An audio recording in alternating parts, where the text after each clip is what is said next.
Hello and welcome to another episode of Lean Living. Today I thought I'd discuss same kind of thing, kind of like gardening, coffee grounds. Okay, so the thing you can do with coffee grounds is it's a perfect soil amendment. You stick it in the soil, it's very good for, like, it composts down nicely. It's mostly broken down anyway because you're talking about the used type here, not the ones you buy from the shop here. There's no point in like buying some Arabica kind of like coffee and just throwing that in the garden beds. Essentially it's like something that's actually very beneficial for soil, and if you're building compost and stuff, and generally people who love their morning cup of joe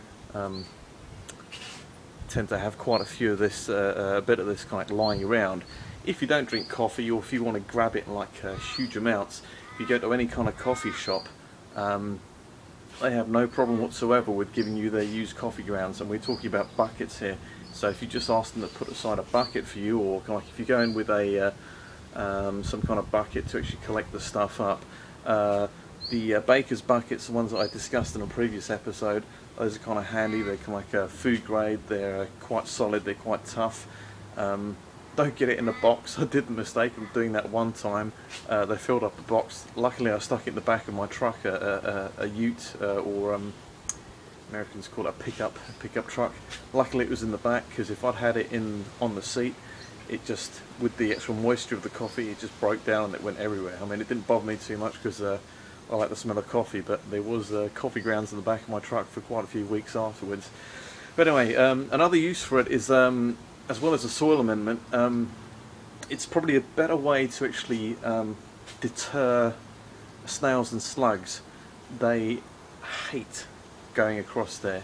You see a lot of people throwing these snail pellets on their plants and stuff. This, as well as being, say, supporting certain pesticide companies, which I'm not particularly happy about or want to endorse in any way. I'm not even going to mention their names because I don't even want them to give the benefit of giving them free advertising. But you know the ones I'm talking about. But anyway, having these things, apart from being pretty bad for the environment, they are very attractive to your pets, to your cats and dogs. They smell like food. Okay, so your dog or cat in the garden will happily be lapping this stuff up.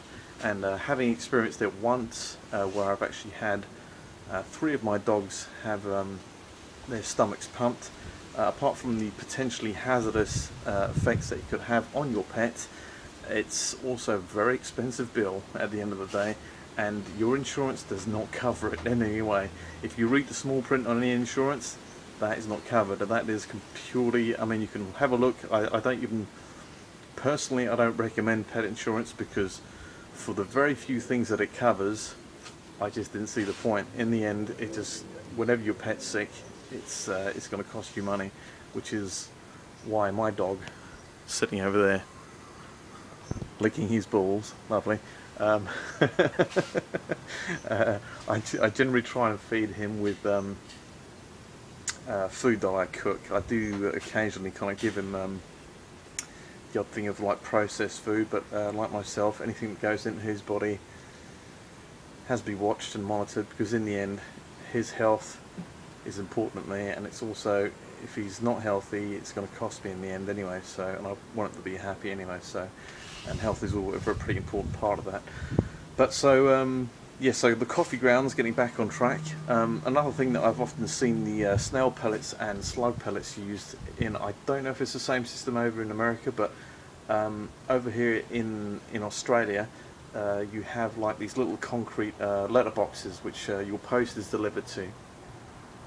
Problem with that is that the snails and slugs seem to like actually crawling into the letterbox there as well. I think in America your one's a little bit higher up. I don't know if it's a problem over there, but often I've actually seen this these pellets actually thrown into the letterbox, because when a snail crawls across your envelopes, it tends to just melt all the kind of the paper off it, and it can be a bit of a problem if you've got a bill and you can't even fucking read it because there's like snails over it. The companies won't let you off because you say that you can't read their bill. So what I'd suggest in that case, and what I have suggested in the past, is to put coffee grounds on the inside and have a little raised platform, be it a box or weighted grate or something. So essentially you're creating a moat of coffee grounds around the actual kind of area, and the snails can't crawl in. The reason they can't crawl in is because as soon as they get it stuck to their body, it means they can't move on, because it literally, you understand the way that a snail moves is purely by using his slimy foot to crawl across an area. Okay, so if said foot is covered in something that's like either diatomaceous earth, like the previous episode, is also covering his foot, that's not going to work anymore, and then suddenly the snail is stuck. Okay, so anyway, I hope that's of some help to you. Coffee grounds, you can grow it by the bucketful, no one cares if you take their coffee grounds, so good luck with that.